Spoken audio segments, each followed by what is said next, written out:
Hello दोस्तों, नमस्कार। SM किसी चैनल में मैं आप सभी लोगों का दिल से बहुत बहुत स्वागत करता हूँ।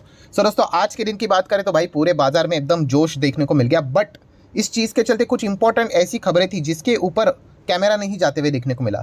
एक ऐसी खबर को यहाँ पे मैं कवर करना चाहूँगा जिसमें काफ़ी सारा लर्निंग कंटेंट भी है। ठीक है, एंड जो बार बार चीज़ें रिपीट होती है ना, कैसे रिटेल इन्वेस्टर फंसते रहते, इतने एग्जाम्पल आपको मिल जाएगी कि मैं आपको क्या बताऊँ।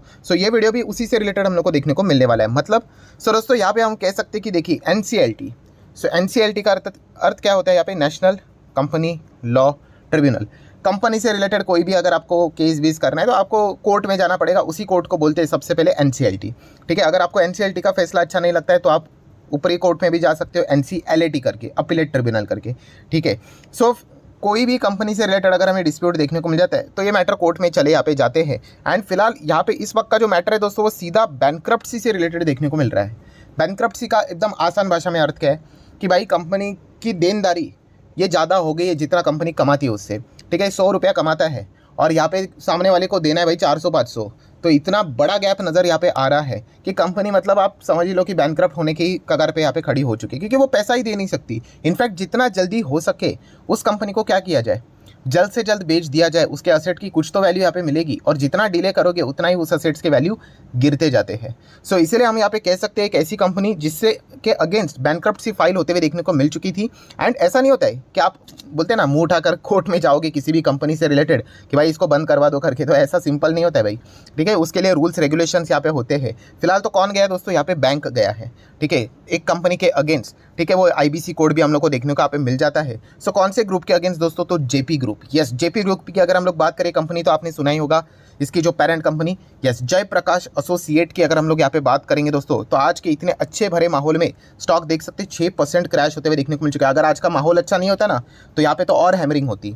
ठीक है, एंड वो भी मार्केट का टाइम बंद हुआ इसलिए यहाँ पे रुक गया, वरना देखा तो और भी हैमरिंग यहाँ पे होना बाकी था। JP एसोसिएट की अगर हम लोग बात करेंगे दोस्तों, काफ़ी सारे लोग देखिए शॉर्ट रेंज में तो आपको अच्छे रिटर्न मिलेंगे, जैसे कि देख सकते हैं, देखो साल भर में हुआ ना, डबल हुआ कि नहीं रिटर्न। ठीक है, इस प्रकार के आर्ग्यूमेंट तो आपको बिगिनर्स बच्चे लोग करते हुए देखने को मिल जाएंगे। ऐसे तो बॉटम पकड़कर तो कोई भी कैलकुलेट कर ले। ठीक है, अगर आप इन्वेस्टर हो, मैंने बताया कि नहीं आपको फॉर्मूला, ऐसा top top top, higher high ऐसे तोड़ते तोड़ते वो स्टॉक ऊपर जाना चाहिए। ठीक है, कोई स्टॉक अगर 100 का है वो 200 बन गया, 300 बन गया, 400 बन गया, 500 बन गया, अरे समझ में आ रहा है, अच्छा कर रहा है। ठीक है, बट हमें ऐसा स्टॉक नहीं चाहिए जो 1000 का था वो कोलैप्स होकर 10 रुपया हो, और 10 रुपये से आप कह रहे हैं कि 100 का हो गया, अरे 10 गुना हो गया। देखो, अरे भाई वो कोलैप्स हो गया भाई। ठीक है, ऐसे बॉटम पकड़ कर, ठीक है, हर कोई यहाँ पे बोल सकता है आपको, मतलब ऐसे एक्सेप्शन केसेस भी मिल जाएंगे। ठीक है, बट अगर आप एक एक केसेस लेके आओगे तो मैं आपके सामने 10 केसेस ले आऊँगा। ठीक है, तो इस प्रकार की चीज़ें देखने को मिल जाती है। अगर आप थोड़ा लंबा चार्ट पैटर्न देखोगे, देखिए 5 साल की सब 238% की रिटर्न्स दिख रहे कि नहीं? अच्छे रिटर्न्स दिख रहे हैं, नो डाउट, बहुत अच्छे दिख रहे हैं। मतलब कितना था, देखिए 1 रुपये का स्टॉक था, अभी 1 रुपये का स्टॉक 14-15 हो गया भाई। ठीक है, रिटर्न्स एकदम तगड़े, 238% की रिटर्न्स। ठीक है, ये बोलने के लिए काफ़ी अच्छा लगता है, बट मैक्सिमम चार्ट पैटर्न देखोगे, ये देखिए सब बर्बादी है, नीचे नीचे नीचे नीचे नीचे करके। ठीक है, इसमें जो फंस गया वो दलदल है, हमेशा के लिए फंस गया करके।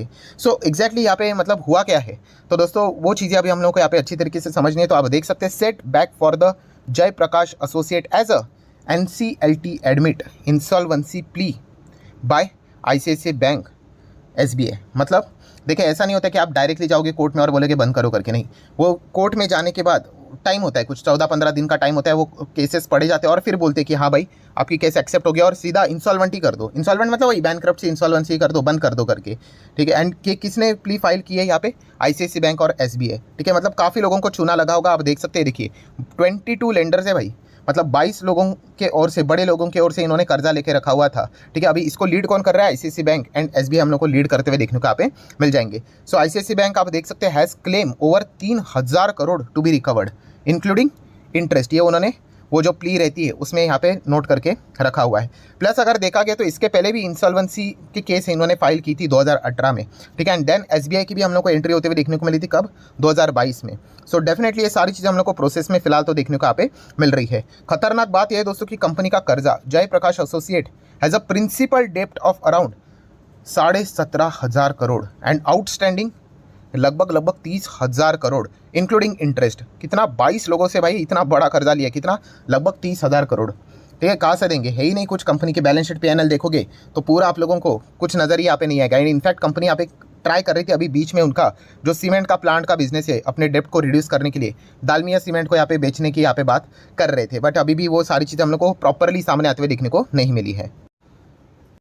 सो ठीक है दोस्तों, अभी तक क्या हम लोगों को समझ में यहाँ पे आ गया यस कि जेपी एसोसिएट पहले से उनकी हालत यहाँ पे खराब थी, एंड अभी एक हालत और भी हम लोग को खराब होते हुए देखने को यहाँ पे मिलने वाले, क्योंकि कोर्ट ने भी इनके अगेंस्ट जो प्ली थी, बैंक्स ने जो फाइल यहाँ पे की थी, वो भी उन्होंने एक्सेप्ट यहाँ पे किया है। अभी देखना पड़ेगा कंपनी को बंद करने से रिलेटेड बहुत सारी चीज़ें यहाँ पे बोली जाएगी, बहुत सारी चीज़ें यहाँ पे होगी, ठीक है। एंड इसी चीज़ के चलते हम लोग को स्टॉक गिरते हुए देखने को यहाँ पे मिल चुका है। अगर मैं यहाँ पे बात करूँ मार्केट कैप, देखिए कंपनी का केवल 3,500 करोड़, ठीक है। एक ज़माने में कंपनी टॉप नॉच नंबर 1 पे हम लोग को कंस्ट्रक्शन सेगमेंट में देखने को मिलती थी, आज पूरी तरीके से ध्वस्त हो चुकी है। एंड अगर आप देखोगे कंपनी का जो नेट प्रॉफिट था लगातार लॉस माइनस में ही देखने को यहाँ पे मिल रहा है। सो अगर कंपनी के ऊपर 30,000 करोड़ का कर्जा है रफली, कहाँ से देंगे? कंपनी का साल का लॉस देखिए, हज़ार करोड़ का लॉस कर रहे हैं, कर ही नहीं सकते। असेट बेचकर भी कितना मिलेगा? कुछ ना कुछ तो इनको बहुत बड़ा हेयर कट लेना पड़ेगा, और ये वैसे भी केसेस काफ़ी लंबे चौड़े यहाँ पे चलते हैं, तो बैंक्स के हाथ में वैसा भी कुछ यहाँ पे चीज़ें बचती है नहीं। देन शेयर होल्डिंग पैटर्न भी अगर आप देखोगे, ठीक है, तो आप चेक कर सकते हो कि अभी जो पब्लिक की होल्डिंग है 50-60 तक जाती है। डीएस भी थोड़े बहुत देखने को मिल जाते हैं। पब्लिक कितना है, प्रमोटर कितना है, 30% के आसपास।